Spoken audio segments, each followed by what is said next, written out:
A'udzubillahi minasyaitonirrajim. Bismillahirrahmanirrahim. Assalamualaikum warahmatullahi wabarakatuh. Rabbi shrah li sadri wa yassir li amri wahlul 'uqdatam min lisani yafqahu qawli. Baik, pada kesempatan kali ini kita akan membahas salah satu materi PAI kelas 10, yaitu busana muslim atau pakaian sesuai syariat Islam. Allah Subhanahu wa taala memerintahkan kepada manusia untuk menutup aurat secara bertahap. Awal mulanya Allah memerintahkan dalam Quran surat Al-Ahzab ayat 32 sampai 33, yang dimana potongan ayatnya berbunyi a'udzubillahi minasyaitonirrajim. Bismillahirrahmanirrahim. Ya nisa'an nabi lastunna ka ahadim minan nisa in ittaqaitun.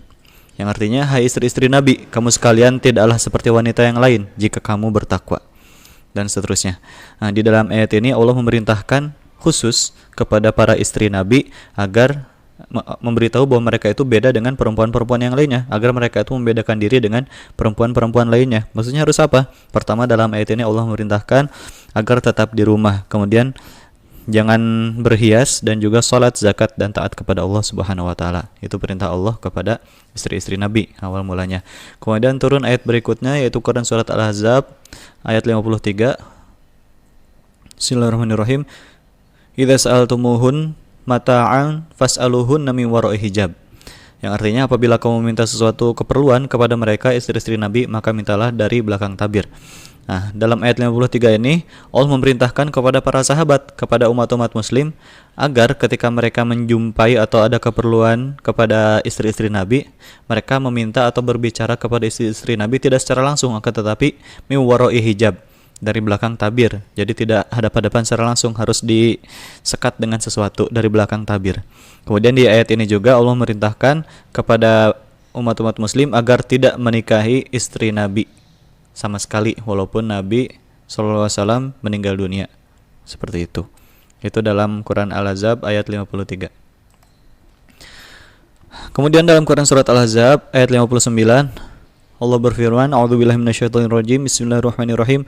Ya ayyuhan nabiyyu qul li azwajika wa banatika wa nisa'il mu'minina yudnina 'alaihinna min jalabibihin dzalika adna an yu'rafna fala yu'dzain wa kana Allahu ghafurar rahima. Yang artinya, hai Nabi, katakanlah kepada istri-istrimu, anak-anak perempuanmu, dan istri-istri orang mukmin, hendaklah mereka mengulurkan jilbabnya ke seluruh tubuh mereka. Yang demikian itu supaya mereka lebih mudah untuk dikenal, karena itu mereka tidak diganggu, dan Allah adalah Maha Pengampun lagi Maha Penyayang. Di dalam ayat ini ada kata jalabibihin.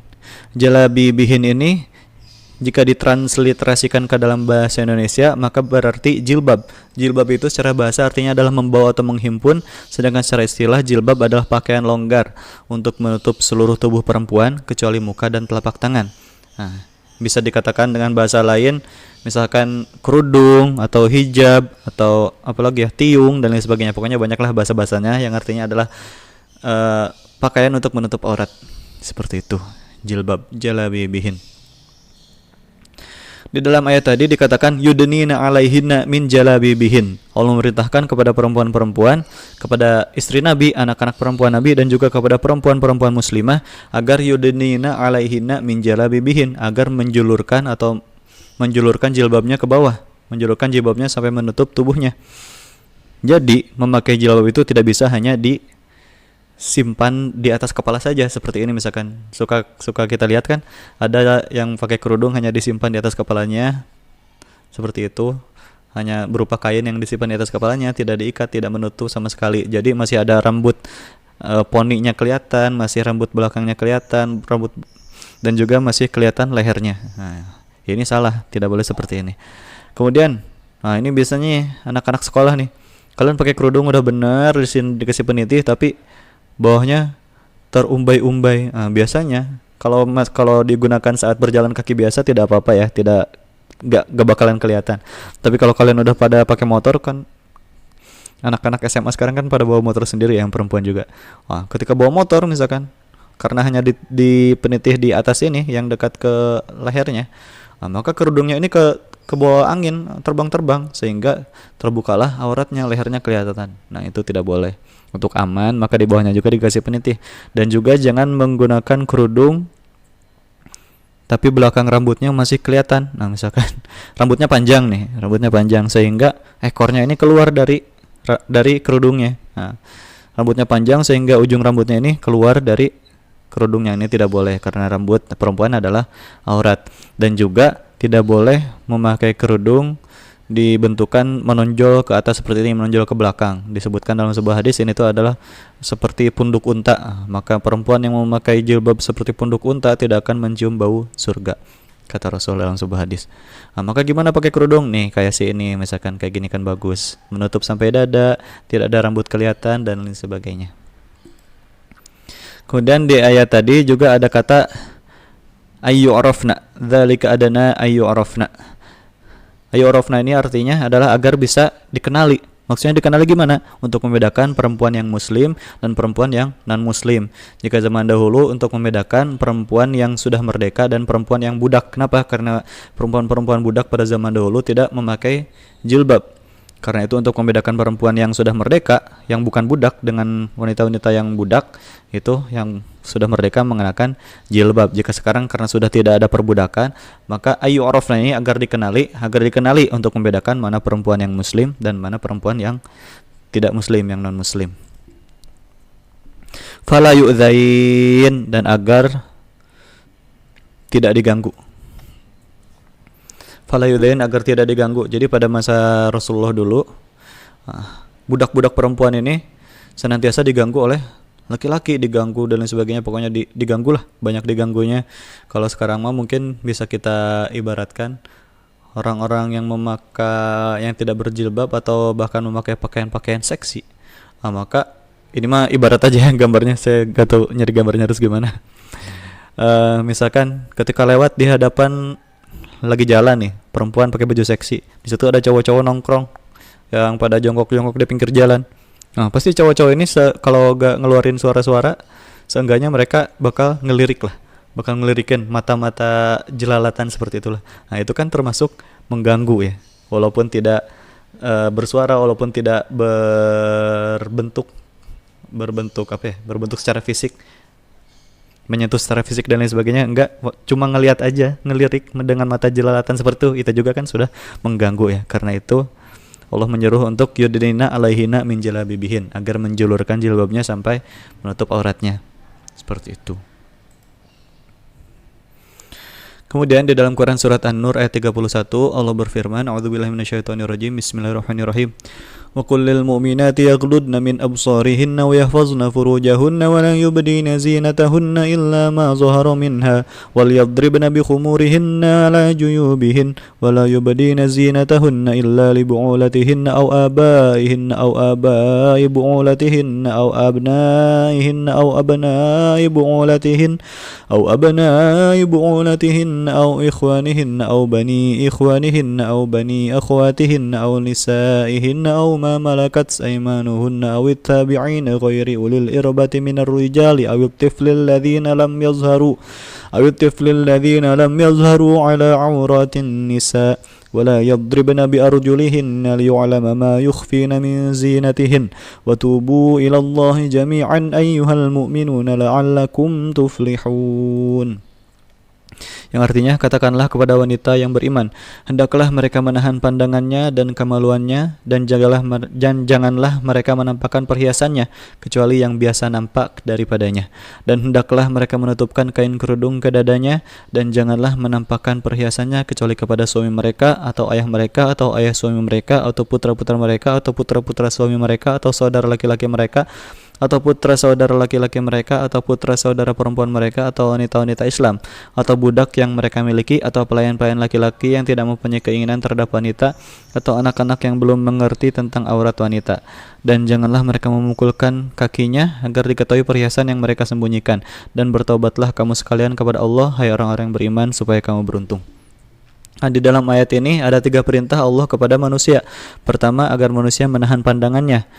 Yang kedua, agar manusia menjaga kemaluannya. Dan juga yang ketiga, agar menjaga perhiasannya, tidak menampakkan perhiasannya. Perhiasan di sini apa maksudnya? Perhiasan di sini adalah aurat. Nah, jadi Allah mengibaratkan atau menyampaikan aurat dengan tata bahasa perhiasan. Nah, dengan bahasa perhiasan. Jangan menampakkan aurat, jangan menampakkan perhiasannya kecuali yang biasa tampak. Yaghdudna min absarihin. Nah, perintah pertama dalam ayat tadi, yaghdudna min absarihin, agar manusia menjaga pandangannya. Menjaga pandangan yang kayak gimana?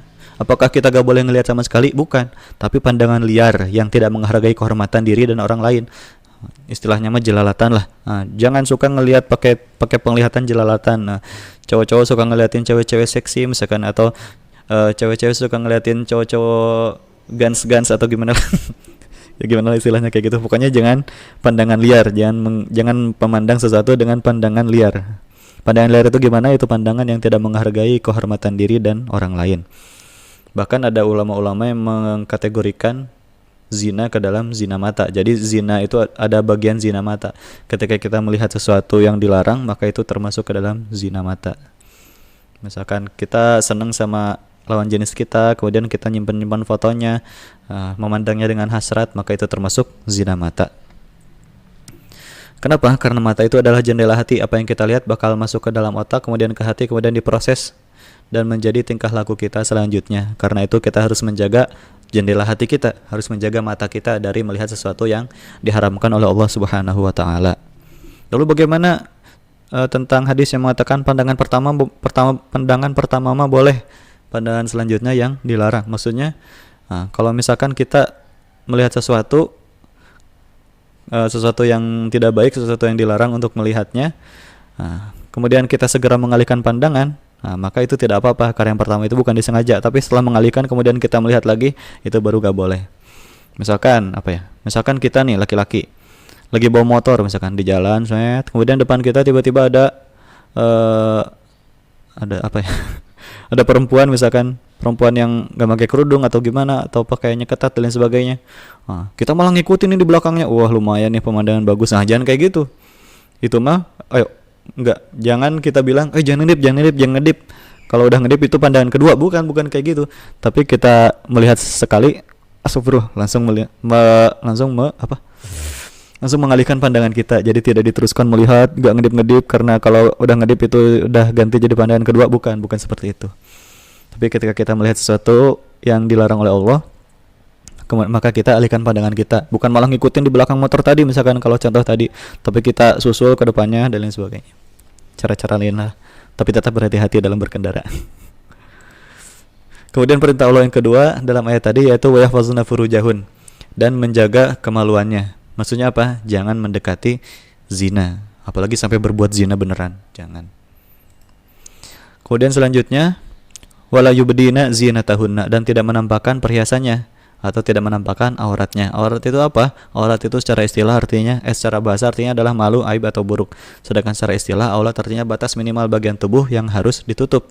Menutup aurat ini buat siapa aja? Apakah buat perempuan aja? Enggak, tapi menutup aurat wajib hukumnya bagi laki-laki dan perempuan dengan batasan-batasan yang berbeda. Untuk laki-laki, batasan tubuh yang harus ditutup atau bagian tubuh yang termasuk auratnya adalah pusar sampai lutut, itu laki-laki. Sedangkan perempuan, auratnya adalah seluruh tubuh. Seluruh tubuh perempuan itu aurat, termasuk rambut itu aurat, kecuali muka dan telapak tangan. Jadi yang bukan aurat dari wanita itu tuh cuma muka dan telapak tangan. Karena itu rambut, lalu betis, lalu kaki, itu semuanya adalah aurat. Tidak boleh diperlihatkan kecuali kepada orang-orang yang boleh melihatnya. Karena itu nih biasanya laki-laki nih, karena aurat laki-laki itu dari lutut sampai pusar, maka hati-hati nih kalau yang senang olahraga, jangan sampai pakai celana pendek yang benar-benar pendek, yang terlalu pendek misalkan sampai kelihatan pahanya atau bahkan lututnya. Bagusnya mah kalau pakai celana pendek ya pakai pelindung lutut lah, pelindung lutut deker, atau pakai kaos kaki yang panjang sampai paha kan ada kan. Nah seperti itu untuk menjaga aurat agar tidak menampakkan aurat kepada orang lain. Kan yang mainnya cowok-cowok semua, gak apa-apa kan kalau ngeliatin aurat ke sesama cowok mah, ya gak apa-apa. Tapi kan kita gak tahu, misalkan ada penonton perempuan di luar tiba-tiba ngeliatin cowok-cowok lagi main bola, kan kita gak tahu. Seperti itu untuk menjaga. Kemudian selanjutnya, karena aurat laki-laki itu dari pusar sampai lutut, maka nih pusarnya nih hati-hati nih, walaupun kita punya badan yang six pack misalkan, jangan dilihat-liatin mulu ke orang lain, dipoto kemudian diposting, six pack nih misalkan. Nah, itu kan ada pusarnya di sini. Maka dari pusar ke bawah ini adalah aurat, walaupun ke atasnya enggak. Hati-hati. Nah, juga perempuan-perempuan nih, jangan suka ngeliatin misalkan artis-artis K-pop nih yang pada buka baju. Nah, itu aurat, hati-hati. Nah, perempuan juga karena seluruh tubuhnya adalah aurat kecuali muka dan telapak tangan, maka hati-hati dalam mengenakan lengan panjang. Nah, jangan suka digulung. Kenapa? Karena dari pergelangan tangan ke siku ini adalah aurat, maka ini jangan ditampakkan nih. Lengan bawah ini jangan ditampakkan. Kenapa? Karena lengan bawah termasuk aurat wanita. Begitu pula dengan kaki. Nah, kaki adalah aurat wanita, karena itu sebaiknya memakai kaos kaki. Jangan memakai sandal kemudian tidak memakai kaos kaki. Atau biasanya kalau anak-anak sekolah, perempuan-perempuan pas jam olahraga pada pakai trainingnya digulung, sehingga kelihatan bagian bawah betisnya. Itu tidak boleh, itu adalah aurat. Maka baiknya kalau pakai celana panjang ya pakai kaos kaki lah. Kaos kaki baiknya. Kan banyak kaos kaki juga sekarang mah yang buat perempuan yang ada jempolnya kan. Jadi aman, walaupun pakai sandal jepit itu masih bisa. Nah, lalu selanjutnya yang diperintahkan kepada kita itu adalah menutup aurat, bukan membungkus aurat. Nah, ini kan membungkus nih, permen, membungkus ketat banget kan. Nah, sehingga kalau kita membungkus, kalau pakai pakaian yang ketat itu masih kelihatan bentuk tubuhnya. Kalau masih kelihatan bentuk tubuhnya itu belum termasuk menutup aurat. Maka tutup aurat dengan baik, bukan membungkus aurat. Biasanya mah diibaratinnya sama kayak apa sih namanya? Lepet. Nah, lepet gak tuh gambarnya sih. Maka permen aja. Lalu jangan juga menutup aurat dengan pakaian yang transparan. Anggap aja ini transparan ya. Dengan pakaian yang transparan, mungkin bisa jadi dari warnanya yang transparan atau dari bahannya yang bolong-bolong.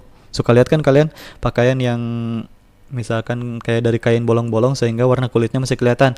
Misalkan segini sepundak itu masih tertutup, tapi dari pundak ke tangan biasanya bolong-bolong sehingga warna tangannya masih kelihatan. Nah, itu tidak termasuk menutup auratnya masih kelihatan, gak boleh seperti itu. Apalagi kalau benar-benar bolong. Suka ada kan laki-laki atau perempuan yang pakai celana jeans misalkan, kemudian di pahanya disobek-sobekin. Nah, itu kan aurat. Buat apa coba disobek-sobekin? Lama-lama nanti hitam itu yang bekas sobeknya kalau buka celana. Jadi aneh kan? Kayak gitu. Jangan memakai pakaian transparan, baik itu transparan warna maupun benar-benar transparan. Kemudian, lalu siapa aja sih yang boleh melihat aurat kita? Nah, tentu saja kalau orang dari keluarga kita sama sekali tidak boleh, kecuali sudah menikah. Kalau sudah menikah tentu saja, misalkan kalau saya laki-laki, maka istri kita boleh melihat aurat kita. Kalau perempuan berarti suaminya boleh boleh melihat auratnya. Dan juga mertuanya, kemudian dan lain sebagainya. Dan juga sesama muslim, sesama laki-laki, misalkan laki-laki dan laki-laki, maka gak apa-apa melihat aurat. Dan wanita dengan sama wanita, maka gak apa-apa untuk melihat aurat.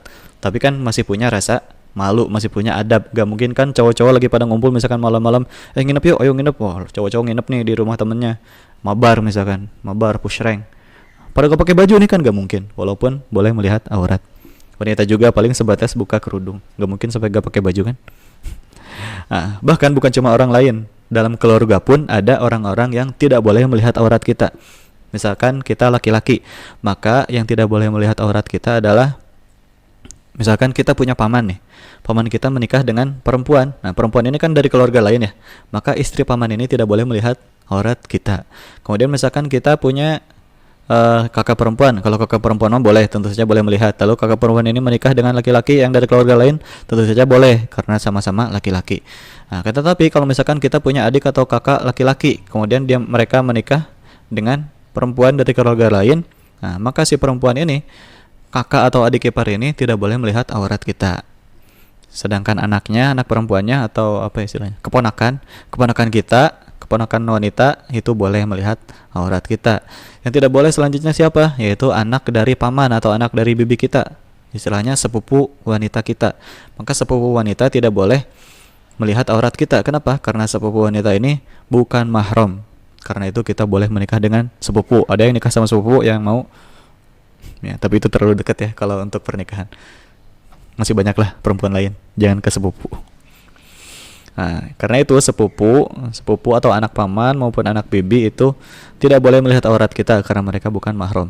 Atau misalkan kalau perempuan, nah perempuan maka yang tidak boleh melihat auratnya, kalau misalkan kita perempuan, yang tidak boleh melihat aurat kita adalah, nah kita punya bibi ini menikah dengan laki-laki dari keluarga lain, nah, maka paman kita ini atau si suami bibi kita maka tidak boleh melihat aurat kita. Begitupun dengan sepupu laki-laki, baik itu dari paman maupun itu dari bibi. Kemudian tidak boleh melihat aurat kita juga kakak tiri kita tentu saja.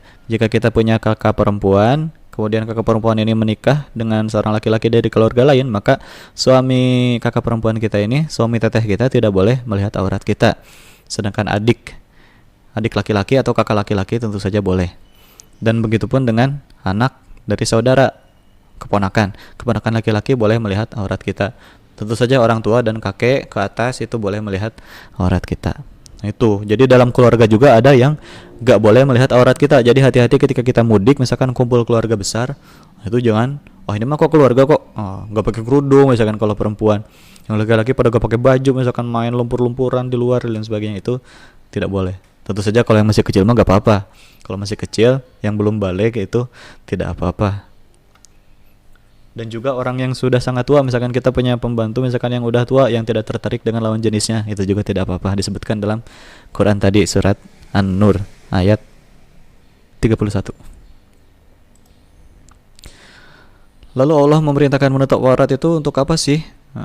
Apakah untuk membatasi kegiatan kita? Enggak. Allah memerintahkan menutup aurat bukan untuk membatasi kegiatan kita, karena kita lihat masih banyak misalkan perempuan nih, masih banyak perempuan-perempuan yang pakai kerudung tapi jadi pejabat atau jadi atlet misalkan, banyak kan melihat yang main basket atau bahkan yang jadi penyanyi dan lain sebagainya. Banyak profesi-profesi yang bisa dilakukan walaupun masih memakai jilbab, tidak perlu sampai menanggalkan jilbab hanya untuk hobi atau pekerjaan kita.